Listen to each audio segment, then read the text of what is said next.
Assalamualaikum warahmatullahi wabarakatuh. Hai semua, nama saya Hanifah Nur Hasanah dari kelas 11 IPS 1. Pada lomba kali ini saya mengikuti lomba cerita singkat tentang pahlawan Indonesia dan saya ingin menceritakan pahlawan kita yang bernama Muhammad Ibnu Sayuti atau lebih dikenal sebagai Sayuti Melik. Sebagaimana yang kita ketahui, Sayuti Melik adalah seorang penulis teks proklamasi kemerdekaan Republik Indonesia pada tahun 1945 yang dimandatkan oleh Bapak Insinyur Soekarno. Karena pada saat itu Sayuti Melik merupakan anggota Panitia Persiapan Kemerdekaan Indonesia atau bisa disingkat dengan PPKI. Dan kebetulan beliau merupakan seorang jurnalis. Sayuti Melik lahir di Sleman pada tanggal 22 November 1908.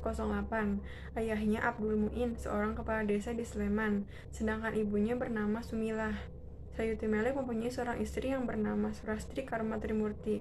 Kebetulan beliau juga seorang wartawati dan aktivis perempuan.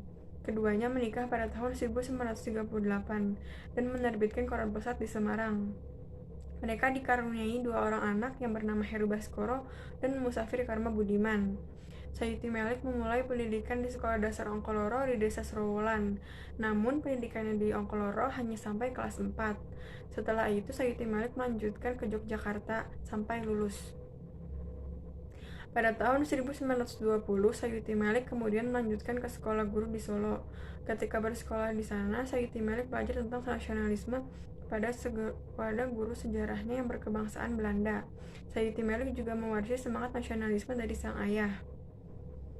Karena sejak muda Sayuti Melik sudah menyukai dunia tulis-menulis dan sudah berminat pada isu-isu kebangsaan, oleh karena itu, beliau memperdalam bidang jurnalis. Salah satu tokoh panutannya adalah pendiri Muhammadiyah, Kiai Haji Ahmad Dahlan. Namun, seiring pikirannya yang semakin kritis, Sayuti Melik kemudian berguru kepada Haji Misbah.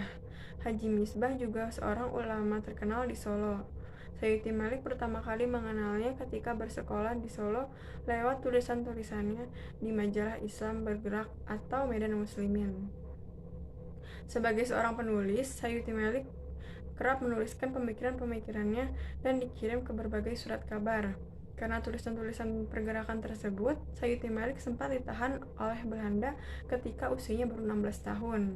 Pada tahun 1924, Sayuti Melik menjadi tahanan kolonial Belanda lagi di Ambarawa, Jawa Tengah, karena tuduhan telah menghasut rakyat untuk melawan pemerintah. Pada tahun 1926, Sayuti Melik dituding terlibat dalam aksi pemberontakan yang dilakukan oleh Partai Komunis Indonesia. Beliau tidak hanya ditahan, tapi juga dibuang ke Bovendigul bersama orang-orang PKI. Pada tahun 1933, Sayuti Melik sudah pulang dari Bovendigul, dan pada tahun 1936, beliau kembali dijebloskan ke penjara karena pada saat itu Sayuti Melik telah merantau ke Singapura, lalu ditangkap oleh kolonial Inggris karena dicurigai terlibat dalam gerakan bawah tanah. Pada tahun 1937, Sayuti Melik kembali ke tanah air. Lalu pada masa kependudukan Jepang di Indonesia, Sayuti Melik tergabung dalam kelompok Menteng 31 yang membawa Soekarno-Hatta ke Rengas Dengklok pada 16 Agustus 1945.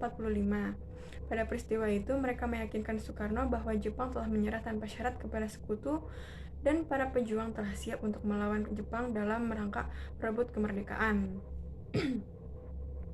Di Jakarta, golongan muda yang diwakilkan oleh Wikana dan golongan tua yang diwakilkan oleh Ahmad Subarjo melakukan perundingan.